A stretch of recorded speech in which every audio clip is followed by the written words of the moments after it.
Jodhpur city જુઓ, મેહરગઢનો હજી અહીંથી મારે 2-3 માળ ઉપર ચડવાના છે. અહીંથી તો ગઢની રાંગ, કિલ્લો અને જે આપણે મારવાડનો તાજમહાલ જે જસવંત થડા જોવા ગયા હતા એ છે. હવે અડધું એ સાઈડમાં જોધપુર છે અને મોટા ભાગનું આ બાજુ છે. જો આ બધી તોપો છે એ વખતની. આવી રીતે હાથેથી ફેરવવાનું હતું. જો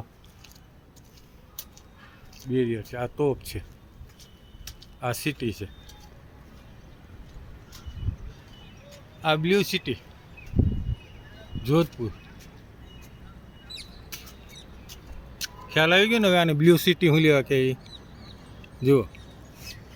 જો હવે અહીંથી મારે હજી 3 માળ ચડવાના. લિફ્ટમાં આવ્યો છું હું ઉપર, લગભગ 4-5 માળ આવી ગયો હોઈશ. અહીં આ લિફ્ટ છે.